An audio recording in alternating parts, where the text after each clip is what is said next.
Hi, I'm Jo Clark, and thanks so much for joining me today. This is the Redefining Midlife podcast, a podcast designed for the 40-plus woman who is determined to challenge society's myths and beliefs around midlife. It's for the woman who is inspired and ready to define midlife her way. Join me each week as I chat to health and wellness experts for up-to-date information on how to live well as some special conversations with incredible everyday women redefining what midlife can look like. Here's to making our next half of life even better than the first. I'd like to welcome you to another special repeat episode while I take a short break from podcast recording.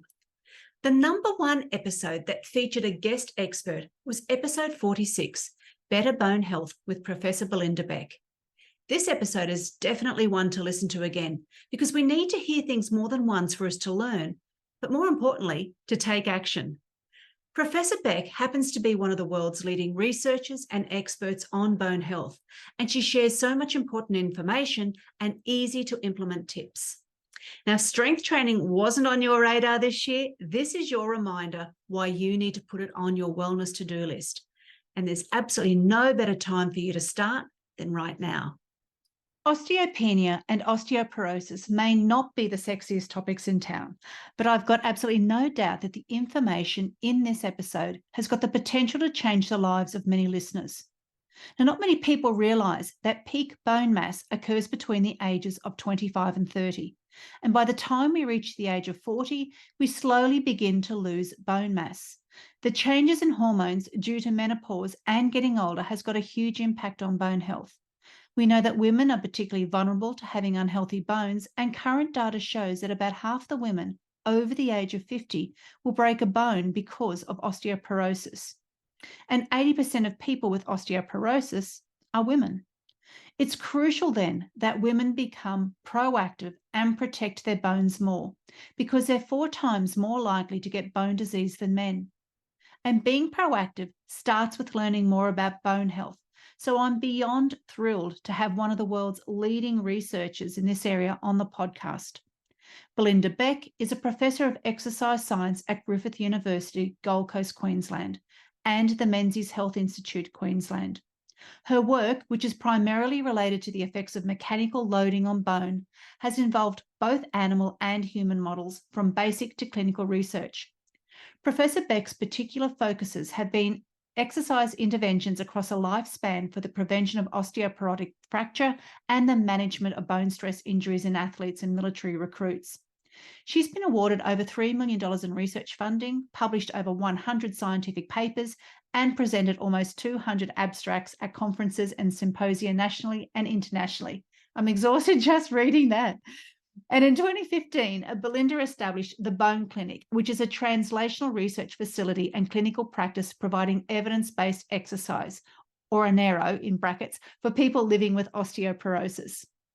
Now, you're going to hear a lot of practical information throughout our chat, so a pen and paper may be handy. Now, after I stopped recording, Professor Beck and I chatted just that little bit longer, and we both realised that there was just another little gem of some helpful information that we could add to this episode, so be sure to listen out for that. Also, if you know someone who would benefit from the information in this episode, please be sure to share it, because the more women who get access to this, the better it is.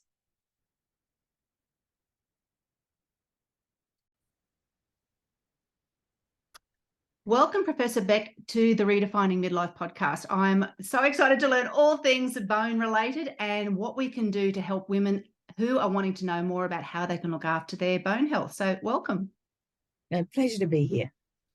Now, Professor Beck, before we get into learning more about bone health and osteoporosis, I'd love for you to share where your interest first began.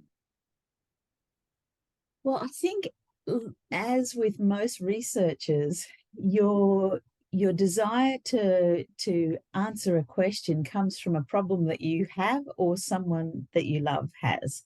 And back in the day, I was a runner and a hockey player, and I used to get the sorest shins, and I couldn't figure out why. Nobody could help me. They couldn't fix them and they couldn't prevent them. And it made no sense to me. This is in the 80s, and it wasn't the dark ages. But, people would just say, oh, well, you're obviously using the wrong shoes or Anyway, whatever advice they gave me, it didn't work. So I began investigating bone and the response of bone to what we refer to as mechanical loading, which is essentially exercise, as a master's student and a PhD student. And that took me through a path of sort of some animal research, and it became very obvious that it has nothing to do with shoes. It has to do with the natural process of bone remodeling, which happens naturally. And it's a way that we can improve our bone mass to make it stronger to prevent fractures happening. And it's a way that we can replace bone tissue that has become damaged. It's an amazing tissue. So anyway, that sort of led me into stress fracture sort of research. And then I realized that actually the biggest burden and risk to people in their life, it's not stress fractures. That happens in the military and to athletes and some of us who are sort of recreational athletes. But the big thing that affects many, many, many people at the end of their life, or even from the middle of their life, is osteoporosis. So that's where I turn my attention to what's the best exercise loading for bone health per se, and how do we apply that throughout life so we prevent osteoporotic fracture. So at some point, and that was an interest, when did it turn into a passion? Because what you're doing, and to keep on going, it can't be just something I'm a bit interested in. It has to be a passion. Otherwise, you would have left this area long ago. So at what point did you go, oh, this is really lighting me up, I've got to learn more? I think it was right back as a PhD student when I was actually doing research on turkeys. Now, I didn't do that for very long because animal research is not for me. It's I don't have the heart for it. So just when you discover how incredible bone is and how amazing it is that it can respond to changes. So somebody who has never done any exercise in their life, if they begin an exercise program, bone just adapts to that. And we see it very obviously in muscle, but you don't see it in bone because they're inside. You have to scan to see that. And I just have always been fascinated by that effect and the way that we can actually harness that effect so that we can get these adaptations in safe ways. It's just that most of us, including me as a 16-year-old, running training, doing too much too soon, which doesn't allow the bone to adapt. So we've got to always respect the biology of the tissue. So yeah, I don't know, the minute I started working with bone, I was hooked, fascinated, and I wanted to keep working with them. Yeah, I suppose with the advancements of new technologies as well, and new things that you can do with what we're learning in other areas of science as well, it's always something new to discover. So that would be exciting also for a researcher, perhaps. Yeah, I am interested in bone imaging, but it's not, and I do work on it on the side, but I don't find that side of it quite as fascinating. I think the biology side of it is really fascinating. I do, I do tend to laugh when I see people trying to create medicines for tissues that if you just did some exercise, it would heal them. So there's an equivalent sort of problem with muscle as with bone called sarcopenia. So if we don't use our muscles as we age, you're probably aware the muscle size shrinks and we get weak. And more importantly, we can't do a lot of the things that we used to be able to do when we had nice, strong muscles. So that really influences our quality of life. So the pharma companies are busy trying to invent medicine that will stop sarcopenia. And whenever I listen to talks about this, I look around the room saying, there's a perfect thing that overcomes sarcopenia. It's called exercise, and it doesn't actually take a huge amount. It certainly doesn't require years and years of drug discovery.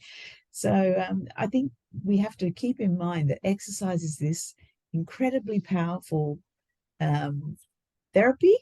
It doesn't help absolutely everything. Their medicines are really important for various things, but for muscle and bone, it's incredibly powerful. It's that whole mindset for a lot of people, isn't it? The quick fix. And that's what Big Pharma is probably looking at. Quick fix means that it means a quick turnover for them as well. Yeah. And the reality is, and I have to, sort of not get too excited about it, but because there is a proportion of the community who doesn't want to exercise. Doesn't matter how good it is, they will never exercise. So that's presumably where pharma is focusing their attention. And, I can just, the problem is most of us do things that aren't particularly good for us at some stage, or don't do things that would be good for us. So the trick we should be putting our energies into, what will encourage people to do and find it more enjoyable. Yes. So I'm looking forward for you to be able to break things down for us. That's going to be an easy way to understand, because a lot of people who are listening may not realise exactly what they can do to help prevent some of these things from happening in the future and improve their bone health right now. I want to talk about the osteoporosis being known more as a silent disease. And like so many chronic conditions, it starts not when you find out that you've got it, but it starts to happen many years, or it can be even decades earlier. So from what I read recently, I read that current data shows about half the women over 50 will break a bone because of osteoporosis. And compared to men, older women are 4 times more likely to have osteoporosis. So women who are particularly from that age of 40 onwards, are at risk and vulnerable to unhealthy bones. Can you explain why this is? So it's largely a function of size and body size, which equates to skeletal size. So smaller bones are more likely to break.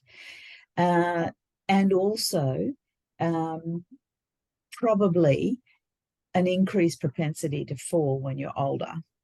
Now, falls are the nemesis of osteoporosis, because most people with osteoporosis who don't fall will never have a fracture. But 90% of hip fractures are a direct result of a fall. And this is why I do refer to muscle. Muscle and bone go together. Like, you can't really separate them. We need to keep our muscles strong so we don't fall. Strong and working properly. Now, there's many things that increase your risk of osteoporosis, but it is largely genetic. So it's I think 70 to 80% of your risk of osteoporosis is in your genes. So you're born with small, weak bones compared to other people who don't fracture. So you look to your parents and see if they've had a fracture, or they have the dowager's hump showing that they have, had some vertebral fractures that they might not have even been aware of, might not have been painful enough for them to be aware of that. Or your grandparents, people around you. If that's what they look like, or they've had falls and fractures, then you are definitely at risk. Now, if you look at the difference between male and female bone across the lifespan, men gain more bone. We all have the maximum bone we're ever going to have by the time we're 30, actually almost by the time we're 20. Wow. Men gain more bone, mainly because they're bigger than women, and they lose less across life because estrogen is very protective of bone. And when we go through menopause, the amount of circulating estrogen almost vanishes. So suddenly women's skeletons are exposed to this withdrawal of protection, if you like.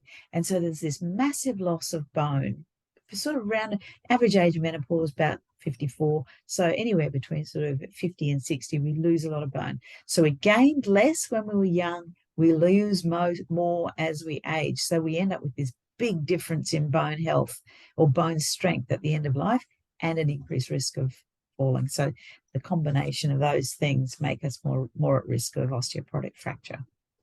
Yeah, that's really interesting. And I suppose for women who enter menopause earlier, in their sort of mid-40s, early to mid-40s, they're probably even at more risk. And I know from my own personal case that because there's such a large family history of osteoporosis, I'm still 55 and in perimenopause. I haven't quite reached menopause yet. That was seen as one of the key indicators why I should go on to MHT. So, and having thyroxine, I'm also Hashimoto's thyroiditis. So certain medications can also cause an increased incidence. Is that the right word? I'm not sure the right word, but a likelihood of perhaps getting osteoporosis down the track. I would use the term risk. So increases your risk. Yeah. So if we put all the risk factors into a big basket, the more of them you have, the more risk of an osteoporotic fracture. In fact, it sort of increases exponentially with each risk. It's not linear. So managing those risks are really important. So genes, as I've said, being female, being a very small stature, having very small bones, and age. Those are the main ones, and many you can't do anything about most of those things.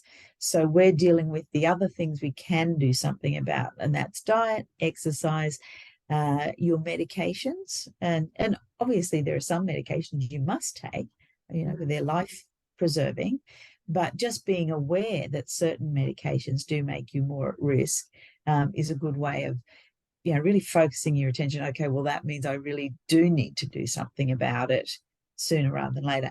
And as you mentioned, if you go through menopause early, it really is just sort of means that for more of your life, you're going to be at risk. It probably doesn't put you more at risk than someone who goes through menopause at a later age, if you had age equivalents there, but just having greater exposure to risk with lower bone mass for longer.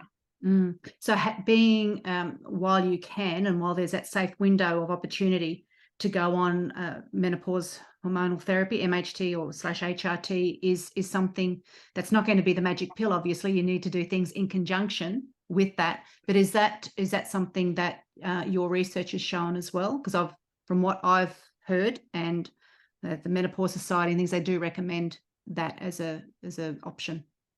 Well, I haven't specifically done research myself on hormone therapy, but it's my understanding that for people who are at risk of low bone mass and osteoporotic fracture, if they are in the perimenopause and menopausal stage, then it is probably the first line of therapy to consider, just to keep your estrogen levels up for as long as possible, and it certainly is very protective of your bones. But each person would obviously need to make that decision in conjunction with their doctor, because each person would be at slightly different risk for being on that kind of therapy. So yeah, it's definitely, as far as I'm aware, it's considered to be the first thing you think of if you're in that young age group. If you're 70, then that horse is bolted. Yes. But in that age range, definitely worth considering. So being proactive in preventing or lessening the effects of osteoporosis is incredibly important. And mine's a vested interest, and you'll have heard that in the introduction. Just seeing my mum firsthand becoming so frail, that was just so shocking.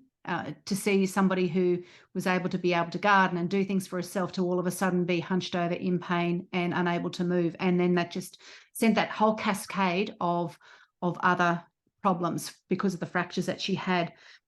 And also my two sisters having been diagnosed with osteoporosis in their early 60s. And that again, we've got so many more decades of life left ahead. That changed the whole direction of my life and how I decided to look after my own health, because the DEXA scan did show that I had osteopenia. So it meant that I had to do things differently. If I wanted my future to look a different way, it was up to me to take those steps. And I think for many people, it's empowering when they know that they can change what they're doing, and by doing what they're doing differently today can make that difference for their tomorrow. Can you just let me know what sort of things that you are doing in the Bone Clinic that is helping women to learn more about their own bodies and to empower them? Because what you're doing is just phenomenal.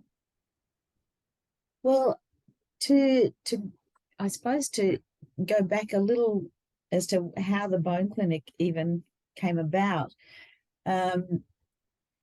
As an exercise physiologist, I've always been interested in what exercise is the best for bone, and particularly to prevent fracture. Now, osteoporosis is absolutely a whole of life consideration, and we know that if you maximize the physical activity in youth, you can optimize that peak bone mass that I was talking about that you gain almost by the time you're about 20. So lots of varied, high intensity jumping and running and different kinds of activities, keeping your muscles really strong, just getting as much bone as you can when you're young. Then throughout life, you need to continue to be as active as you can with the same sort of exercises. Now, if you think about it, most of us never jump. If you think the last time, when did you jump or hop or do anything that sort of gave you a jolt when you landed? We don't do that. And worse, we're told when we're young that we should do everything to avoid that. Well, I completely disagree with that. Of course, you have to protect your joints. You don't want to be damaging those. But the more you maintain your ability to jump throughout your life, the more your joints will actually be able to tolerate it. Now, the trouble is when we get to a situation in older age where our bones are weaker because we didn't have this knowledge, so we didn't know to do that throughout life, then it's a different kettle of fish, because those high intensity, high impact, high load exercises could be dangerous because your skeleton is weak, and that's when you're more likely to fracture. So for years, we all thought once you had osteoporosis, all we could do is give you falls prevention exercises just to stop you from, falling and fracturing. But the truth of the matter is nobody had actually tested that. No one had actually tested whether a high intensity impact and lifting program would grow bone in older age in people with low bone mass safely. So that's what the Lift More trial was. And we ran the Lift More trial. We started that in 2013. I believe that's 10 years ago now, with postmenopausal women with low to very low bone mass. So we came in twice a week, 30 minutes a session, supervised, and we got them lifting heavy and doing impact exercise. And at the end of 8 months, because you have to do this for a while to be able to detect a change in bone because it adapts slowly, we'd grown bone. We had one person have one back muscle strain. She went and had some physio, came back, kept lifting. No, it was, we found if it was supervised, implemented carefully, there was no problem. And people not only grew bone, but actually, because they couldn't see their bones, what they really cared about was that their quality of life just turned around. They were suddenly strong enough to do all the things that they hadn't been able to do for years, and they felt confident they could do it, except for the one woman who decided that she was so strong that she was going to move a fridge and she hurt herself. So there's safe lifting and there's unsafe lifting. So we also teach people how to do that. Anyway, long story short, we did a Lift More for Men study, found the exact same thing, and we opened the clinic. And the reason I opened the bone clinic is because ordinarily I would, when I do a clinical trial, I normally just publish it and move on. In this case, the exercise we were doing is risky. We only think that it should be done under supervision to protect people.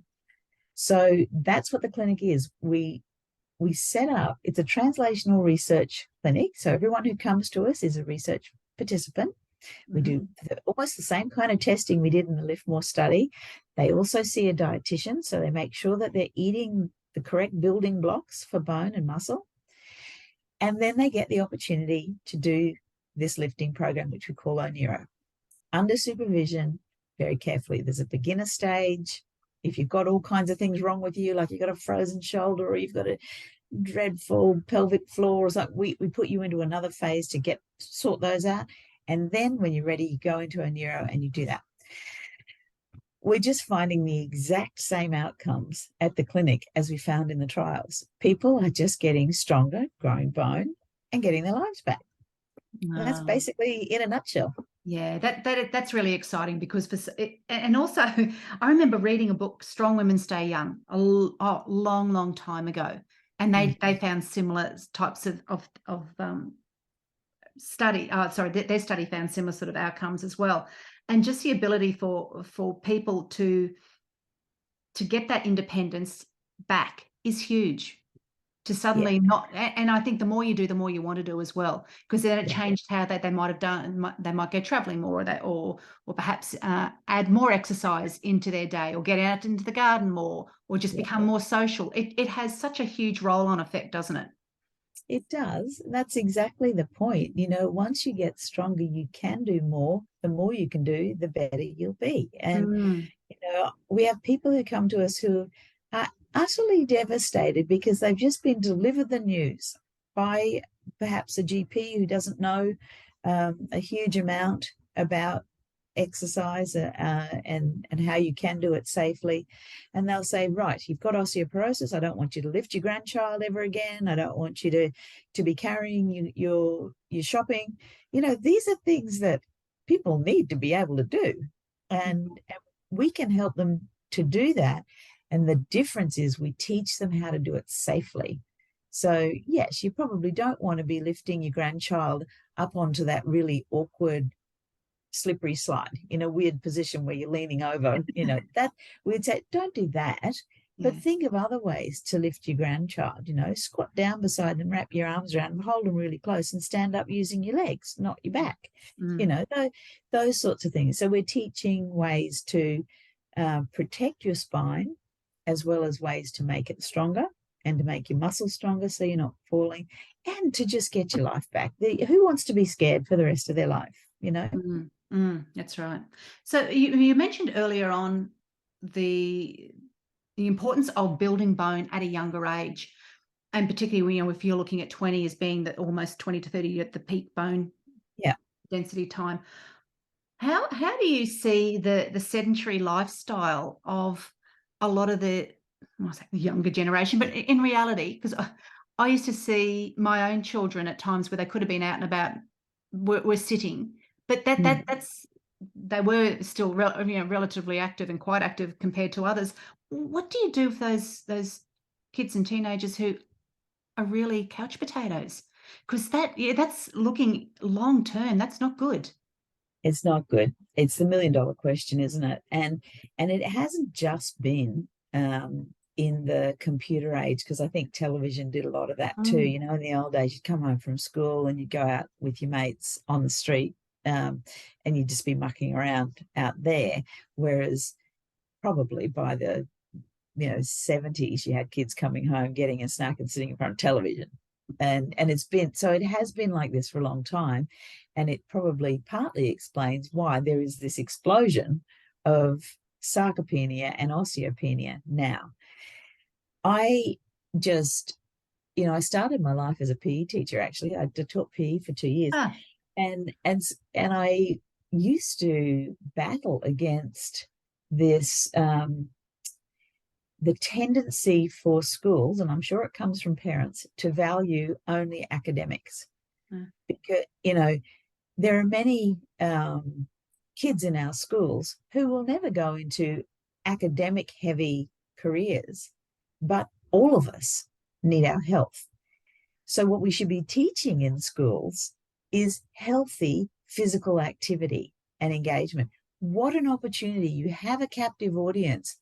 Let's get them out every single day doing healthy activity. Good for their heart, good for their bones, good for their muscles, good for their mental health. I've been banging on that drum for years, but whereas I've been saying we need to do more, the tendency in schools is we're doing less because we're more concerned about academics. Well, let's get that balance right. I believe in New South Wales, I don't think they even have dedicated PE teachers in primary schools. When I found that out, I was gobsmacked. That's like asking a PE teacher to go and teach maths. You don't ask the maths teacher to teach PE. They're not trained. We need expert movement specialists and health and physical education specialists in schools. It shouldn't be the thing that falls away in year 12. And I know my son doesn't have to do any physical activity now. He's in year 12. Most important thing is getting their scores. Okay, maybe I'm pushing it there with year 12. I understand everybody wants to get them, but it shouldn't be dropping away until then, you know? Yeah.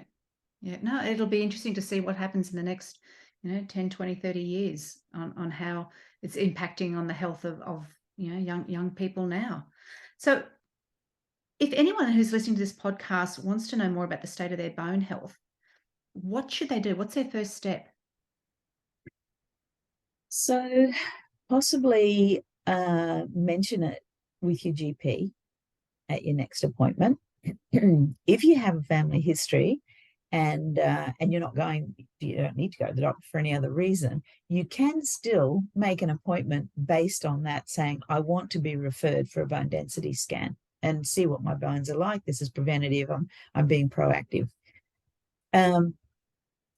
If you find yourself in the unfortunate position of having a fracture, and oftentimes this is how we discover we have osteoporosis, falling on an outstretched hand and fracturing your wrist.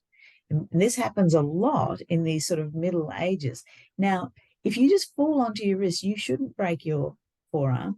So if you do, that's a big flag. It probably does mean that you've at least got osteopenia. Now, if your doctor, when you go to the doctor and have this thing put in a cast, doesn't send you for a bone density, they should be. And so you need to ask, you need to push for that, because we do know that there is, the message is not necessarily getting through to all doctors. So this is not necessarily their fault. Oftentimes people go to the doctor for a reason and they get sidetracked because there's so many other things that come up. But it is important to push that argument. Now, if people live near us in Brisbane or the surrounds, and we actually have people coming from all over the country, actually sometimes even from over the world, to come to us to get a really good bone consult, we will do the bone scans. And so we have a DEXA in our facility. So you can find out. But it's much more practical. Not everybody lives in Brisbane, to just go to your GP and request a bone density scan. And how often should you be doing that, just to monitor it? Because once you've got that baseline data, you can then monitor as the years go on. So how often should you be doing that? Well, we think it should be done annually, but the government only reimburses these scans every 2 years. And that's for people who are either, obviously at increased risk, or they've already had a fracture. So, and this is because obviously the reimbursement schemes are not a bottomless pit. So they've got to sort of make a cut somewhere.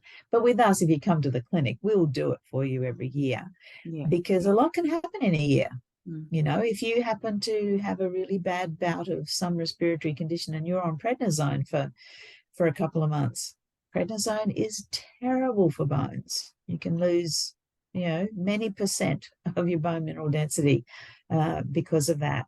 And so if you wait 2 years, you might be going down faster than you think. But bone density scans are not very expensive. You can actually, just pay for them yourself. It's $100 or so, so probably worth doing.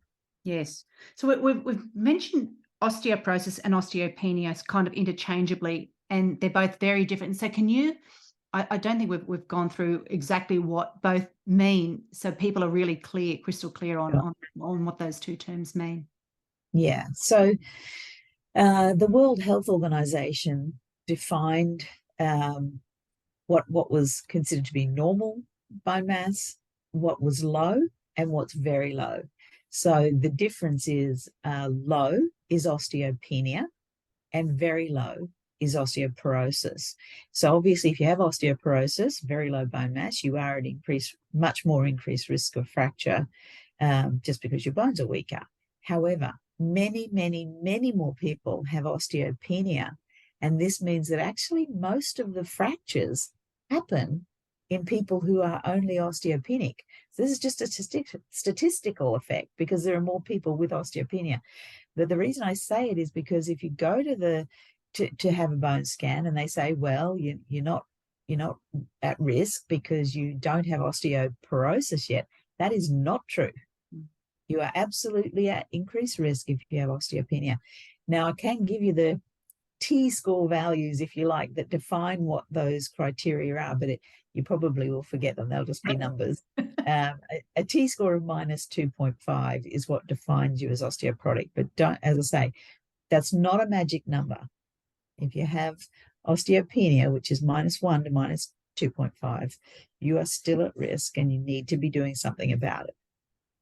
You can increase your bone mass. That's correct, through the exercise? What's some of the great stories that you can share, just so people go, oh, for me, I've been able to change my score, so I'm no longer in that osteopenic range.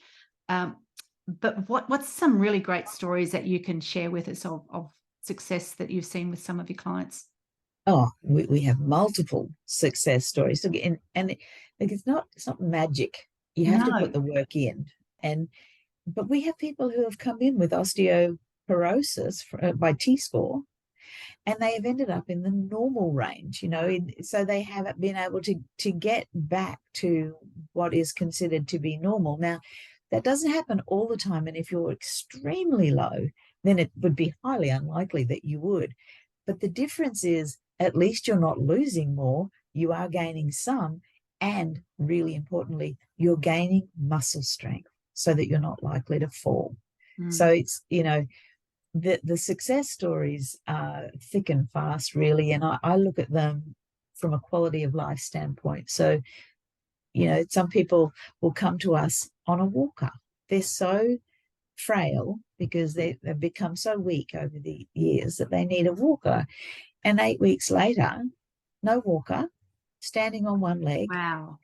And feeling like their balance has returned because their muscles are speaking to their nerves again. And, I'm not saying that everyone's going to be able to, fling away a walking stick if they've had terrible hip osteoarthritis. And there will be some modifications to the program if they're in that sort of condition. But I can guarantee they will definitely be better off doing this lifting than not doing it. Yes. One way to go when you're really bad, and that's up. Yeah. So what's something that you could start, a person could start off with? Like a woman may not even be in a danger zone with regards to her bone health, but wants to make sure that she remains that way. Or, you could be in a danger zone. What's one thing or a couple of things that you suggest that women start with? Because putting things off is great. What we often do as women, we'll do it one day, we'll get to it. But what's a couple of easy things that you could put into your day that might start to make a difference? Well, movement, any kind of movement. And I say that with some caveats. So firstly, the recommendation will be different depending on your ability. If we've got a relatively able, healthy woman who's sort of between the ages of 50 and 70, and they're quite mobile and reasonably functionally independent, then just about anything is going to be better than not doing anything. But I would strongly recommend a resistance training program, getting your muscles stronger.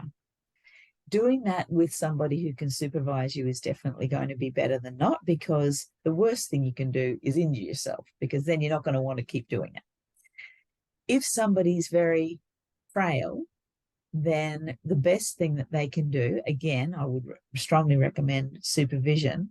But if someone's so frail that they spend most of their time sitting, I would encourage them to get up and down out of their chair as often as they can during the day. And they will find the more they do that, the more easy it is for them to get up and down out of the chair. And then walk a little further with somebody. Don't walk by yourself if you're very frail. You increase your risk of a fracture. And then start doing little exercises like going up and down on your toes, squatting, just going, not actually sitting on a chair, but going down and then coming back up again, doing lunges, everything that's going to strengthen the ability of your legs to get you up again if you've gone down, and practicing things like lying down on the floor and getting up again, because one of the worst things that can happen if you fall is not being able to get up again. So yeah, those recommendations are very different for frail people than for people who are still quite capable. Yeah. But I should say, I'm not, you notice I'm not recommending, if people are trying to build bone, walking is not going to do it, swimming is not going to do it, and cycling is not going to do it. It is not going to increase your bone. However, all of those things are better than doing nothing. Yes. Yeah, that's interesting. And what about the diet side of things? Is there anything that, movement is definitely something that everyone should be aiming for? Mm-hmm. Is there something that they can start to put in their diet that you would recommend?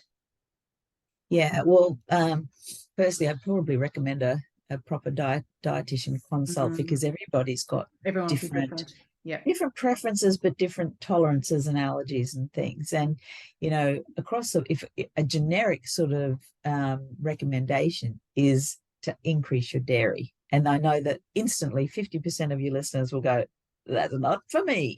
For whatever reason, they don't like it, they can't tolerate it, or they've read that it's associated with other things.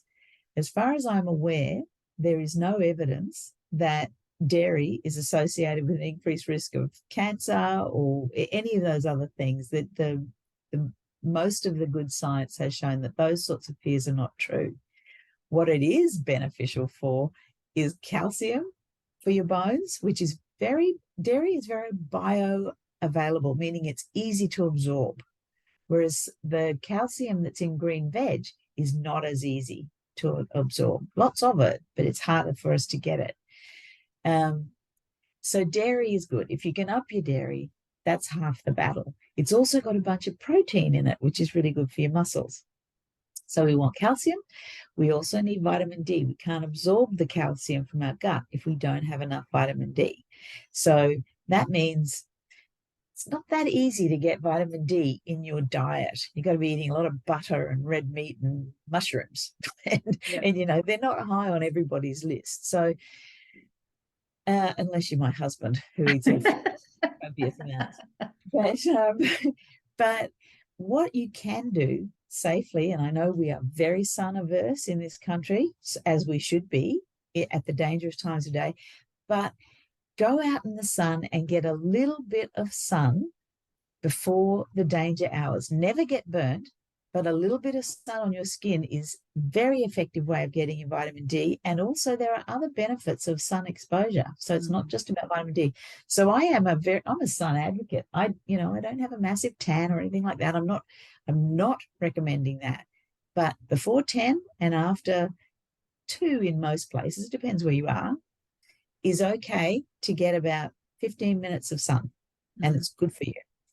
The other thing I mentioned is protein. Protein is very important. We do have a little bit of a tea and toast brigade in the older age groups, because, and if I, become, I don't have a husband later in my life, that's how I'm going to be, because I'm too lazy to cook myself decent food. But I will have to force myself, because tea and toast is not nutritious. Yeah. So replace that with a handful of almonds and so get yourself some hummus and crackers, just anything that's got a bit more nutrition in it. That's better. Oh, that's some great advice. And sun's free. You can supplement your diet with certain things, and movement. A lot of the things that you could do, you may be able to do without any cost as well. So yeah, that's it. Well, what if you've got dodgy knees and you can't jump? That's an excellent question, because there are so many. Oh, good, because that's me. I thought I'll start skipping and doing things just to... No, you're not alone. We have a progression for people to try and get to the point where they can jump, and some can never jump because their knees are just completely toast. So we do things like stomping and heel drops, and just whatever you can manage is what you're aiming for. A little bit of a jolt. Your skeleton needs to be jolted. Just pain is never good. If something you're doing is actually painful, not like muscle soreness and tiredness, that's different, but pain is the body's signal that you're doing something wrong and you shouldn't be doing it. So if you've got pain, don't do that impact, do something else. And you've given some great advice there, and people can work on that for themselves and dream for the future of being vibrant and independent as they are now, as well as much as they are now into their later years. Let's think about the dream. I'd love to know your dreams and your hopes for the bone clinic. What are you hoping to happen with that? Because it's it's so phenomenal what you're finding and what you're doing. Yeah, well, ideally there'd be an Onero provider in every town, multiple if it's a big town, so that everybody has access to expert supervision for an effective exercise program for muscle and bone. I mean, that is the ideal. And in parallel, the government needs to begin reimbursing exercise as medicine. Exercise is so much more effective than many of the reimbursed drugs for so many conditions that this is what is stopping many people from doing it, because they can't afford it or they prefer not to. They would rather have, a couple of bougie coffees a week than do exercise. And that's absolutely, that's probably their passion. And I understand that. So for those people, we probably need to make it more accessible, more affordable, and let's just get real about that with our priorities. Yeah, the social aspect of what you're doing at the clinic is huge too, isn't it? Because there's that accountability where you go a couple of times a week. You've got the social aspect as well. That when you can weave that into it, what you're doing as well, it makes a huge difference. Doing it by yourself is harder. It can be done, but doing it in a group setting makes it easier and better. You're 100% correct. Group classes are the way to go. And so we have licensed the program, and we have so there are many Onero providers around the country, so it's not just at the clinic in Brisbane. And that's what we say to them. We maximum of 8 in a class, because we need to be able to keep eyes on everybody to look after them. But it is important to have a group class for exactly that reason. And many of the people who have been coming and training with us for 8 years now, they have firm friendships. They go out for coffee after class. They rush to book the specific class that they go to twice a week, every week, so they're in the same class with the same people. And they celebrate each other's successes. Someone will have their bone density scan and say, "Oh, I gained 5%, yay, you did." So it's motivating, it's reassuring.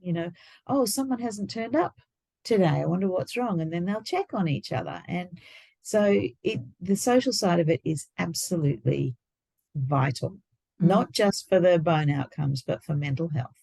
Yeah, it is. That's an important part of isn't it? Being a human is being able to share things and do things together. And it's a lot of the things that I do with the ladies that I work with. That's an important component, is that social aspect and that accountability and that friendship and they're just talking things through, because you've got somebody who gets where you're coming from as well, which is great. Exactly. And the I don't have mirrors on the wall. We don't have doof music. We got people come in. Are you even a bone clinic then? People come in their gardening and their dodgy shoes, and it doesn't matter what anybody looks. We haven't got the guy with the massive bicep over in the corner that's scary. Everybody is there for one reason, for the main reason, to look after their bones, and the secondary reason of just being with like-minded people who are, it's not a gym mentality, it's a health mentality. No, that's fabulous. And that's a big difference, isn't it? Is health. Yeah, that's right. And many people find gyms quite intimidating. And I don't necessarily want to be walking around in my 59-year-old glory beside the 20-year-old in spandex. I'm with you. What's the number one takeaway message you'd like the listeners to be left with after we, concluding our conversation today? A diagnosis of low bone mass or osteoporosis is not a death sentence. There is something you can do. You absolutely can prevent fractures. There are many ways to do that. Talk to your doctor. They will almost certainly recommend medications which may be appropriate for you, but always consider exercise, because it gives you the double whammy of growing bone and preventing falls. And it is never too early to start. You may not have osteoporosis yet, but you want to prevent it rather than wait till you have it. That's absolutely, prevent the first fracture is what we want to do. And exercise is a really powerful, vital tool to do that. Oh, that's a great one. Now, on a more personal note, we'll just have a couple of quick questions. What's your number one daily non-negotiable for you with regards to your health and wellness?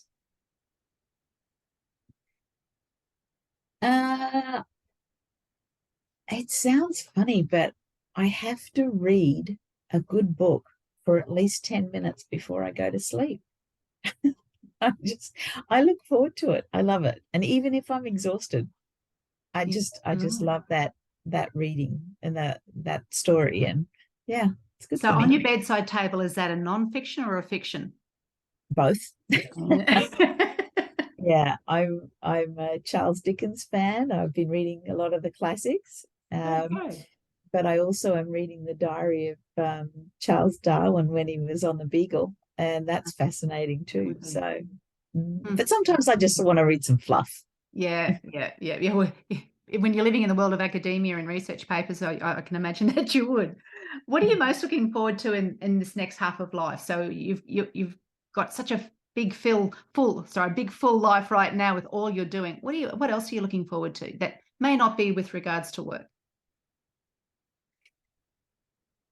I have lots of interests that I never get a chance to do. I have a love of doing artistic things, and I would love to learn how to be a glass blower. I don't know that I'm going to be able to because I don't have the setup, but I love blowing glass and I'd love to be able to do it. That's amazing. That is not what I expected you to say at all, but I love it. Yeah. Well, that, and I'd love to be able to fly a helicopter, but I don't think I can afford that. So glass blowing it is. Bit of a difference, but yeah, that's great. Okay, final question. If you could look into the future, what do you hope 80-year-old Belinda will say about current day Belinda?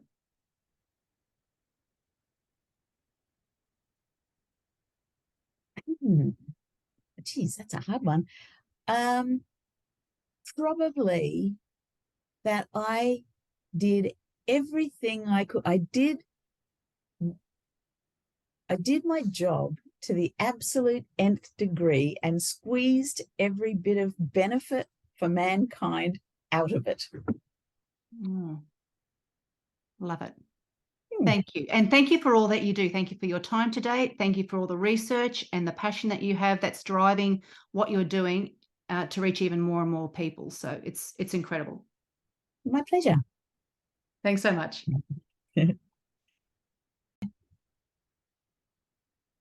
On a side note, there was one question that I forgot to ask during the podcast, and this is really important. If a woman's been diagnosed with osteopenia or osteoporosis and she doesn't live near or is able to access a bone clinic nearby, what can she do? Because there's lots of things that you can suggest for her. Yeah, that's true. So there's 3 different things they can do. They can either call the bone clinic and we can do a telehealth appointment with them. So they can actually talk to one of my EPs, exercise physiologists, give us their background, what sort of ability they already have, what they already do, what they can and can't do, and what they like, and so on. And we'll give them a program that they can either take to the gym or do by themselves at home if they've got any gear. And they can also talk to our dietitian if they want through telehealth to help with their diet. If that's no good, they can also sign up to Onero online, which is a very low-cost program. It's not Onero. It's not the face-to-face supervised Onero we do in the clinic. It is a balance and mobility program which is designed to slightly load bone and muscle, but primarily stop people from falling. So if you just Google Onero online, you'll be able to find that. And the other thing is, I'll send you the link to our Onero location map, which if you click on that, you can zoom into your area and you'll see logos of any Onero licensees. So these are people who are licensed to deliver our Onero program in under supervised conditions. They're fully trained.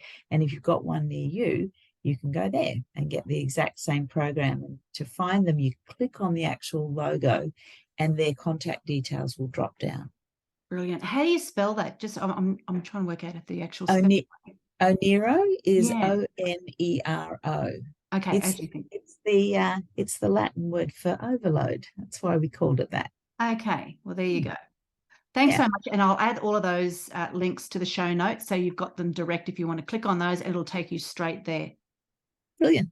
All right. Terrific.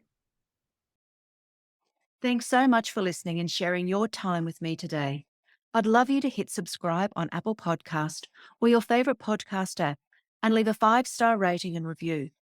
To keep spreading these empowering messages, please share this podcast with other incredible midlife women in your world. On socials, you can find me on Instagram and Pinterest at Jo Clark Coaching. I'd also like to invite you to join my private Facebook group, Women's Wellness Collective. You can also head to my website at joclarkcoaching.com for more information. All the links mentioned in today's episode can be found in the show notes. Join me again next week for another redefining midlife conversation. Thanks again for tuning in.